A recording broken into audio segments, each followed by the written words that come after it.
Okay, so yeah, this is just our introductory slide. You can advance it one. Our data we have 3 different payer partners in Alabama that have been contributing data in a uniform format since, I guess, around the fall. Blue Cross Blue Shield of Alabama, which I'm responsible for the data itself, and then I have a cohort in our quality area, Susan Boat, who is more on the business side of everything. Gary Parker at Medicaid has been submitting data, and then Lisa Johnson at Cahaba Government Benefit Administrators, which is basically the Medicare intermediary and carrier for the state. So since it is kind of challenging, obviously we have the nature of claims data itself, that presents, which is the delay, and obviously we can only measure things that are actually reported on claims. So to kind of get things as simple and uniform as possible, we decided obviously on uniform time periods. We got together and agreed on disease definitions by using specific ICD-9 codes to identify hypertension, diabetes, and so forth. And then agreed on any exclusion, any populations we felt needed to be excluded or specially identified. And then we are using some different data visualization tools to make these easier. Again, advanced slide, please. So this next slide has a list of benefits. Obviously, it can deliver larger volumes of information in a more easily understood and consumed manner. Excuse me. One in particular that we use, Tableau, has fairly interactive tools. I know I went to probably a 3-day course a few years ago, and since then I've just been able to use it essentially daily and just kind of built on what I've learned. So, and it allows me to turn around data pretty quickly, do some visualizations without spending a lot of time on them, because if you have a lot of complex data, visualizing in different ways, you don't always know, this visualization may not tell any part of the story. It may not be useful at all. Well, if I'm using a powerful tool like Tableau or some other type of good data viz software, then I can just scrap that, and I haven't invested an hour, maybe I've invested 15 minutes, and then I can just move along and try to find a better way to represent the data, what it's telling us. We have a lot of filtering and drill down options with the tools that we use. So as I said, you can imagine this saves a lot of time with our discovery analytics when we first get data and we're trying to just look at the broad dimensions and everything. And price is an issue always, but it's more reasonable than expected for some of the stuff we use. Okay, you can advance. The ways this has been helpful specifically with regard to Million Hearts is just that we can do bar charts, line graphs, pie charts, like I said, pretty easily. We can look at different geographical areas in the state where there are larger volumes in terms of raw numbers of diabetics or folks with hypertension, or if we want to look at percentages of patients with or members, excuse me, beneficiaries, depending on which payer you're from, with hypertension. We can look at trends over time by county or by zip code, even by provider sometimes. We can do drill downs very easily. And all of this is made, especially when you have 3 different payers collaborating, it makes it very easy. It certainly makes it a lot easier to share that data. So yeah, if you can advance the next slide, I've got a few examples. This first one is a county level density map of, I believe this one was just sheer number of hypertensive members, beneficiaries. So not surprisingly, Jefferson County there in the middle in the red, Mobile and Baldwin counties in the south, Madison County up north, those had the highest numbers. But we also have done some exhibits looking at percentages, not just raw numbers, because I think sometimes percentages tell a better story. And those, specifically with hypertension, there was kind of a line through the lower 1/3 of the state. It's an area that's more prone to hypertension. Unfortunately, there are fewer healthcare providers in that area, so there's a scarcity issue. There's a socioeconomic issue. It's pretty depressed in that area. So we were able to, when we looked at percentages, to really identify areas that were were presented the most opportunity for interventions. You can go to the next one. This is the same type of data, but by zip code. Obviously, at the state level, with the zip code, I mean, that's a lot of data that you're looking at. So basically, what we would do is identify one county or region of interest, and then drill down to the zip code level. Because especially since you have, I mean, within the state of Alabama, you have different types of communities and different dynamics going on in the healthcare delivery system. So focusing on one region or one county or one group of counties is better before going to a zip code level drill down. But that's what it would look like. And next slide, please. And this last one with, let's see, yeah, this last map with the different color dots, this just shows an example of how you could use different types of metrics, represent them in different ways. Basically, in this one, I believe the color of the dots indicates the depth or percentage of members with a condition, and then the size indicates the number of observations or the number of members who have a condition. So basically, you're conveying two different pieces of information, in one exhibit, which makes it more economical. And you can advance. And this is simply a ribbon example where we just sorted by, let's see, yeah, this looks like sorted by number of folks with hypertension. This is with all three payers combined. And you can see, like I said, the most populous counties come to the top, and then you have a middle and then obviously the bottom. But this is just one way that we can look at data that is not geographical. It's geographical data, but we're not looking at a map. So just another way to sort the data. Can advance. We looked at line graphs for some of our time trending. These bars represent these lines. They represent the different counties or regions of the state we were looking at that we were most interested in. And let's see. Yeah, these are counts as well. But anyways, you can see, I mean, it's easy to draw it over time. As the tool we did this in recognizes the date variable as a time measure, and automatically assumes that when you select line graph, you want to do a line graph by time period, and it does all that for you. And then it's simply a matter of saying how you want to separate and cut the data and identify it. So yeah, I mean, this probably came together in about 10 or 15 minutes. So, and that was the last illustration we have. And if it's useful to anybody, I think that's great. By all means, if you have any questions. Hi, Lisa. This is Tara. While you were talking, a question did come in on the chat box, which I'm not sure you were able to see. Unfortunately, no. So the question was clarification. Is this claims data from the three payers? Yes. Lisa Johnson at Medicare compiled these, but Gary Parker and I sent de-identified, it was aggregated, de-identified information to her. And we sent it at the zip code level, and therefore it could be collapsed into county level. Okay, great. So it included members of a Blue Cross Blue Shield, Medicaid, and Medicare. Correct. Mm-hmm. Great. Thank you for that clarification. Sure. Great. And we'll open it up. Does anyone have any questions for Lisa right now? We have time to address any questions specific to what was just presented, and we'll also have time for Q&A after Vermont speaks. Hi, this is Barbara Carroll from Vermont. Hi. I have a couple of questions.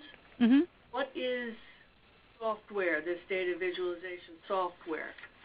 The product, excuse me, that these exhibits came out of is called Tableau, Tableau. We have been using it here in Alabama for about 3 years. We found it to be very intuitive and pretty powerful working with large data sets. And it's fairly easy to train new people on if they're reasonably if they're familiar with concepts of data management, it does not have to be that sophisticated for a person to be able to start using Tableau. And then we have internal customers that we'll distribute the reports to, and there's a reader tool that's free of charge. That if you just want to send out some information to an internal customer, they can use it using this reader, which is free.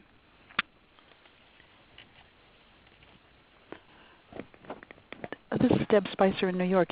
Was there anything surprising out of this data that you would not have anticipated? I've been working with claims data probably since off and on since about the mid-90s, and specifically in Alabama. And unfortunately, I didn't really find a lot of surprises. I mean, the areas that we thought would have the most challenges and would have the highest rates did turn out to have the highest rates. Trying to think if we had. This is Gary from Medicaid. The only, and we didn't bring these maps with us, but if you were to take these same numbers and break them down by counties and zip codes as a percentage of that county's population, then what you would see is the reds would be a little bit deeper, only because in a county that has a small population, a higher percentage of that population may have those same hypertension issues. Right. So that was somewhat surprising when we looked at some of the other data earlier on. But those maps we didn't include today. So say that again. When you looked at in other words, of the population at the county that had hypertension, you saw some differences that you hadn't expected. Right. For instance, okay. when you do the heat maps and the benefit that Lisa and her group are able to provide, because Medicaid doesn't have Tableau yet. If you take a county that's only got like 4,000 people, but you've got 1,500 of that 4,000 that has, based on a claims data, hypertension diagnosis, then you're looking at 30-something% of that county's Medicaid population with a hypertensive issue. That, if you break the data down, and the beauty of that is when you break it down at that level, it does give you some perceptions that you may not be aware of when you break it to the local level. Okay, thanks. Mm-hmm.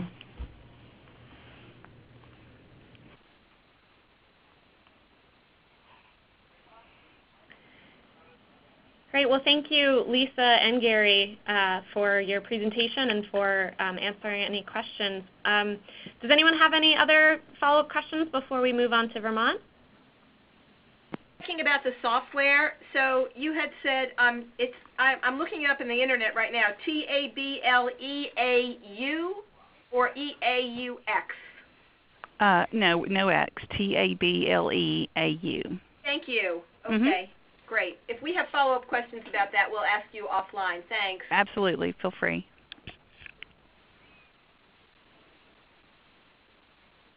Great. Fantastic. Well, we will go ahead. Go ahead. This is Deb. I do have one other question. Are there other major payers in Alabama, or are these the three biggies? Or what percentage of the population is covered by these? Or probably 92%. Yeah. Okay. High. Okay. Okay. We have, you can tell them about DOD, but they won't share yet. Yeah, well, we have a substantial military contingent in the state, but like Melanie said, the DOD is not. TRICARE and USAA and those folks aren't as willing to share their data at this time. But between the three payers, you're at 92% of the population. Okay. That's great.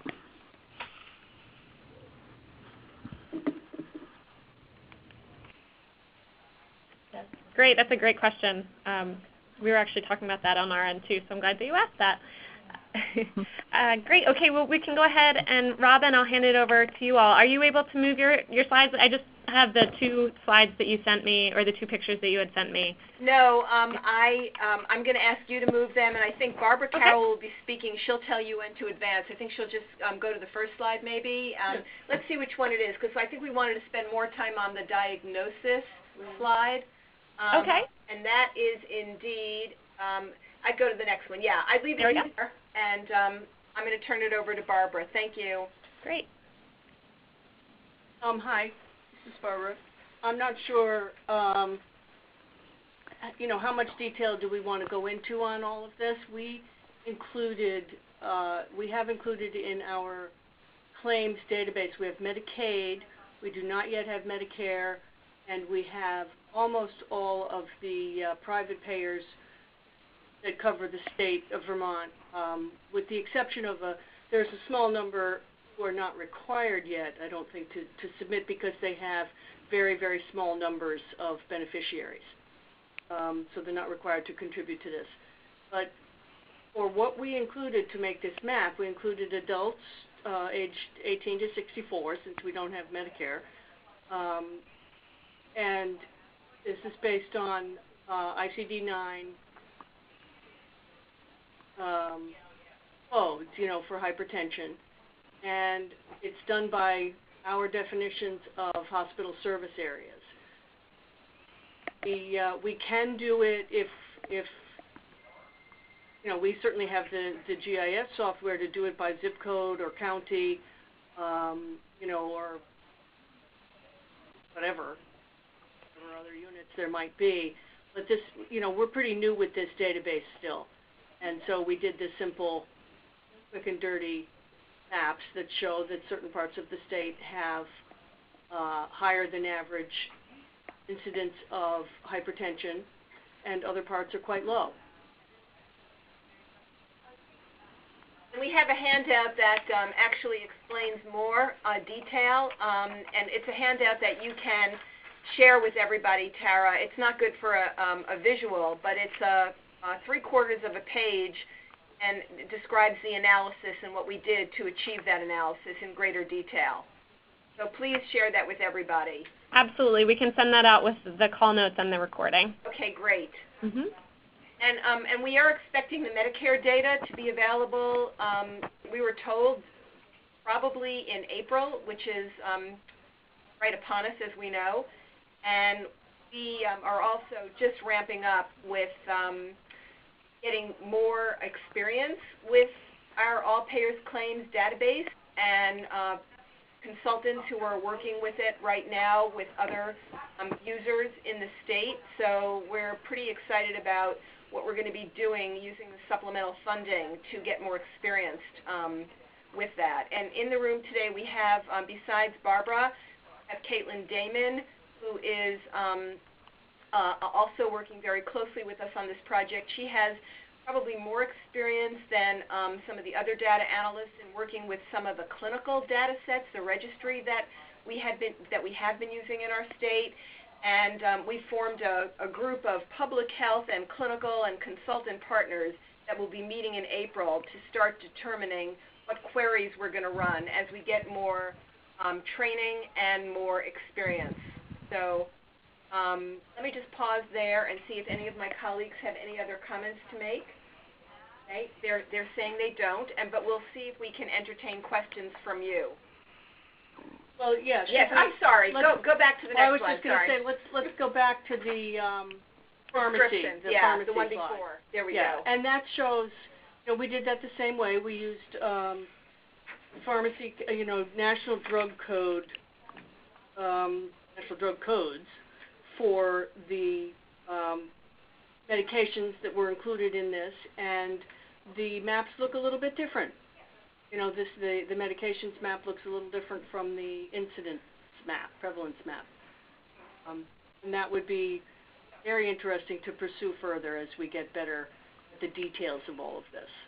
I think that we have, and maybe my colleagues can agree or disagree, I think we have a little bit more faith in the diagnosis map than we do in the prescription claims map, because we've seen how the prescription claims may have more of a lag, and also may not all be filed as reliably as some people might be opting to get their prescriptions not through a claims process, not by generating a claim. So we've been investigating how we can capture some of the claims, some of the absence of claims, because beneficiaries might be using a Walmart or a Costco to fill their prescriptions. That's a work that we've actually had in progress. And a further piece is that we picked these up, the prevalence map by ICD-9 diagnosis codes, which does not always mean that the beneficiary actually has hypertension. It can mean simply that the person is being checked. So it's a possible thing. And we don't have a way to distinguish that, but it may be that these numbers, I mean, it is what it is. It's what we have, but we always take numbers with a tiny grain of salt. And of course, it's not capturing the undiagnosed. Right. And we've been trying to ferret out with some of our clinics how they might be looking at reports of high blood pressure in their outcomes, electronic health record data and their registry data, to look at high blood pressure that is actually not with a diagnosis. So we've really been approaching this from a couple of different angles, and we're new in getting the results.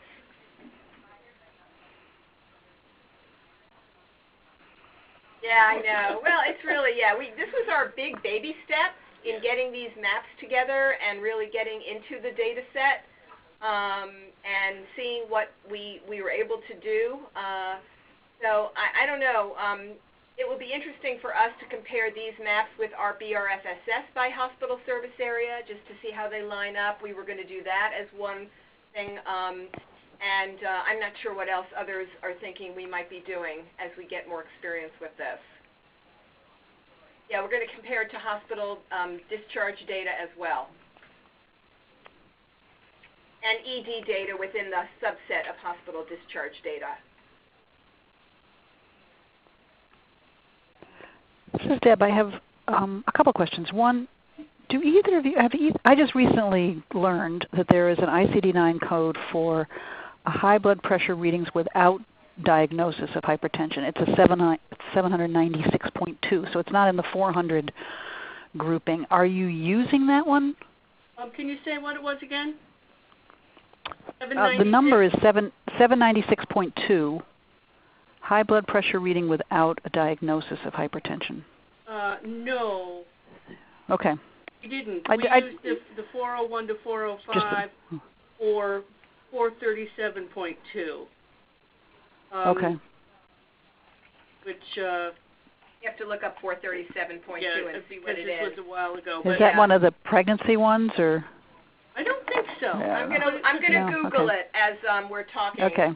Using it, using my iPhone. But I am so interested in hearing about the 796.2, and I'm going to be curious to see if any of our clinical partners have that as a code that they can mine for us. So we're making note of that. Thanks for bringing that up. Yeah, I mean, one of our clinics said that's what they're using, I guess, when they've identified someone who's potentially undiagnosed and they're bringing them back in for a visit. Oh, good. That's the code that they're using. Okay. So I looked it up, and it does exist. So. Well, thank you for that. And my other question, is, how did you guys both get Medicare data? Who did you have to contact? No, we don't have it yet. Don't have, but you're working on it. Into this database in April. That's what we were told. But to date, no one's had access to the Medicare data. And the reason why we were able to get it, I believe, had something to do with a partnership that we undertook with Medicare through one of our innovation grants. There was a CMMI grant that led to some kind of a partnership with Medicare that might have greased the tracks for us to get Medicare data. I'm not completely sure about that, but Medicare's been at the table with a group of healthcare reformers having ongoing discussions, and I don't know whether that helped move things along for the Medicare data to be loaded in starting next month. And Alabama, my same question for you. How were you able to get Medicare data? Well, Lisa Johnson is one of the team members. She's actually works for our Medicare intermediary carrier, and I mean, she was able to clear it through her, through her folks. But we've only dealt with de-identified data. It was aggregated at the zip code level, and so there wasn't a question of HIPAA violations, but. Nevertheless, she was able to get permission to do that. So yeah. And I'm pretty ignorant about how Medicare works, but you said this CAHABA, Government Benefits Administrators. Is that the only Medicare managed care plan in the state, or? It's not actually managed. It's traditional Medicare. It's not the Medicare managed plan. We, Blue Cross Blue Shield, we have a product called Blue Advantage, which is Medicare Advantage product. There are a couple of other carriers in the state that have the same thing. We don't have their data. But what Lisa Johnson was able to provide was the traditional Medicare, fee-for-service Medicare beneficiary data, which is the majority in Alabama. And this is Vermont also. And by the way, 437.2 is hypertensive encephalopathy in the ICD-9 diagnosis codes. Hypertensive encephalopathy. This is Melanie in Alabama. The connection into the Medicare data was able to happen through relationships. That's the key, I think, to any good partnership. And I had invited Gary over, and he's the one, Gary Parker of Medicaid, that's sitting with me. He's the one that mentioned that we needed to get Lisa with Medicare involved. So, well, we have we're not dealing at the health department with Medicare directly, but one of our key partners, the Vermont Blueprint for Health, they're the ones that have been dealing with Medicare on an ongoing basis, and so, you know, we're hoping that we can ride on their coattails, I guess, when it comes to Medicare, any questions around Medicare data. But we were told that we would have it in April. I guess we'll find out very soon how close we are to actually getting it.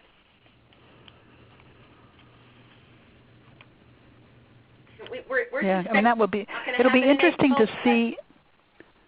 You know, it would be interesting to see how that changes your maps or your interpretation, which then might make a stronger case for states being able to get Medicare data, because I think for many states it's been hard, if not impossible. So, you know, anything that you can, in Vermont, you know, you can would expect it to make a big difference because these maps exclude everybody, you know, over 64. Right. You know, right. I mean, and all of our data will exclude everybody over 65 or 4 or whatever. Yeah. Yeah. We have, you know, like everybody. That's a huge gap.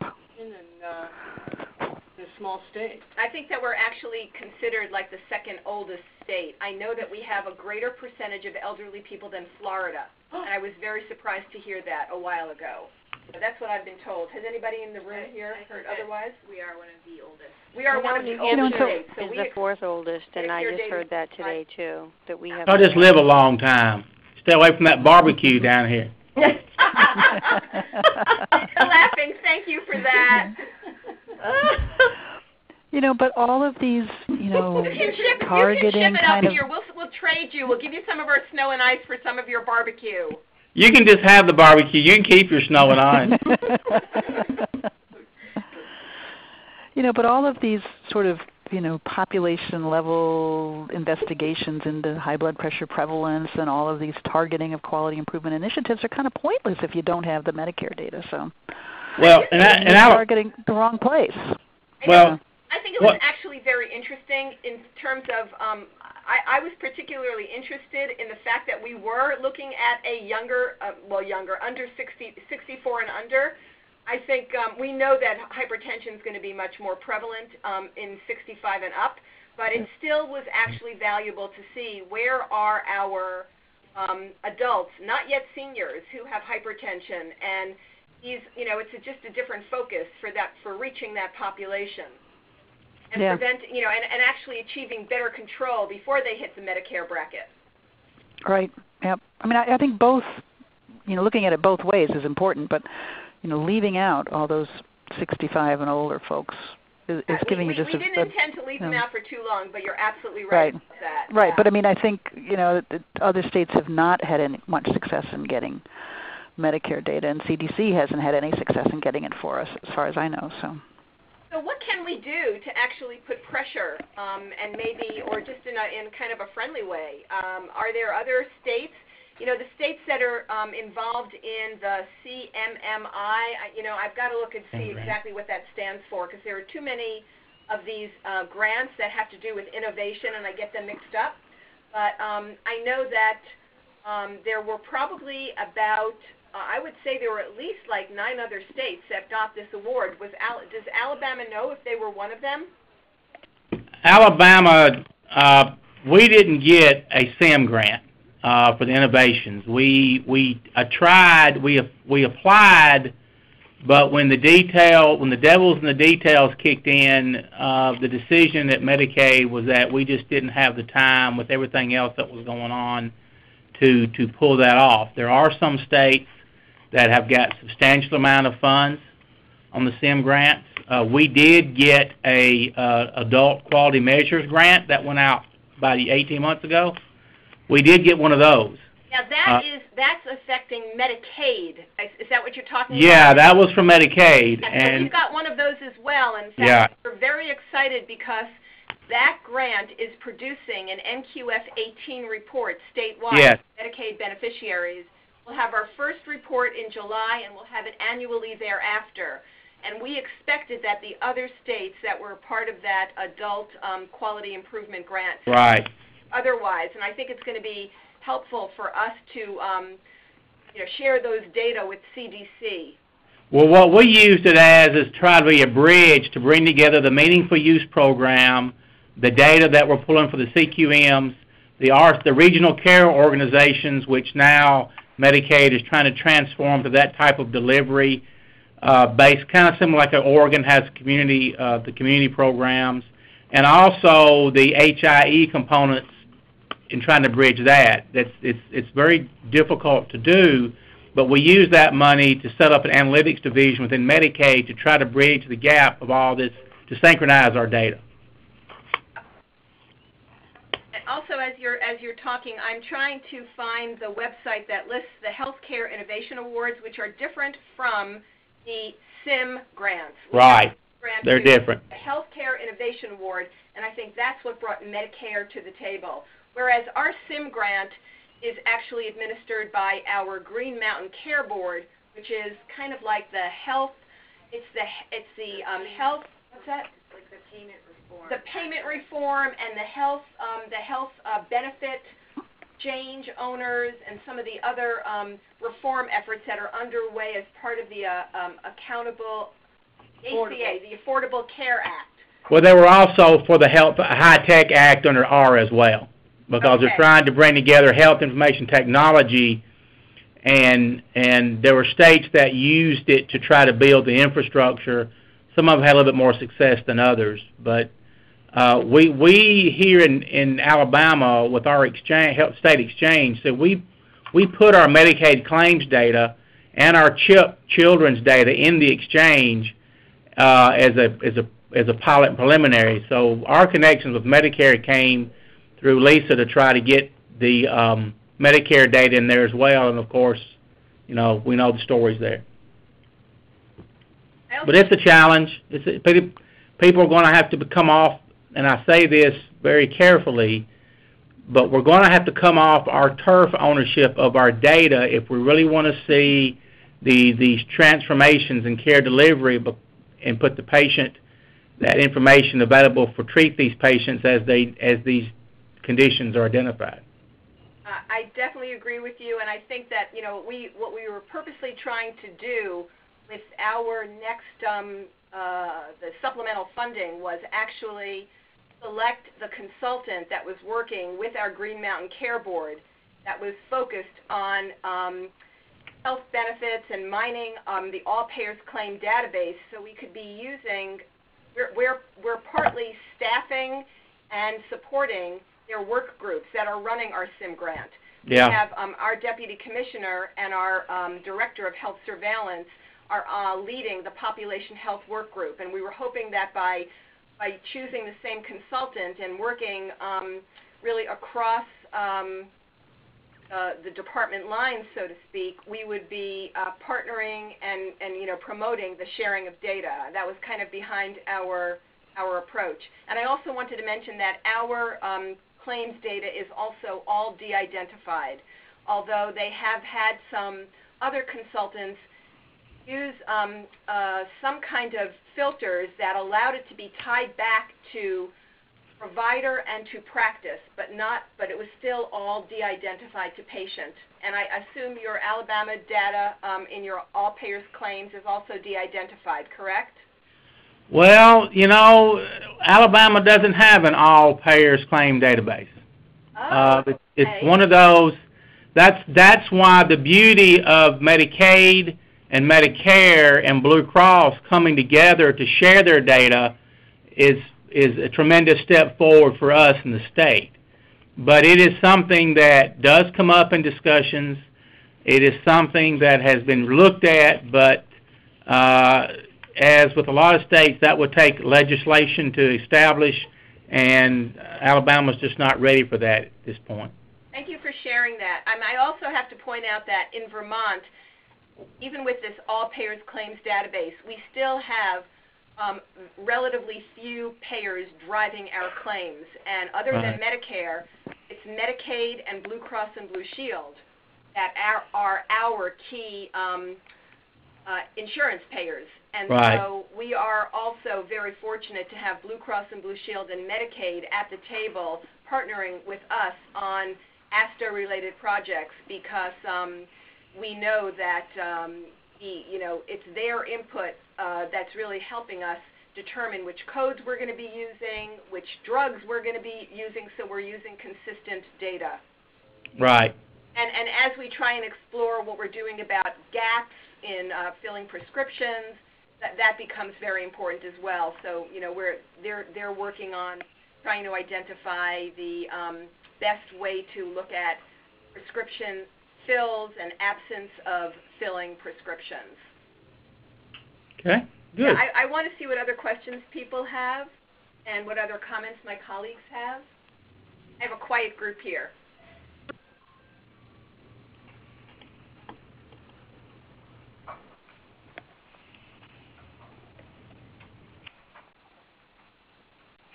And there too, yeah.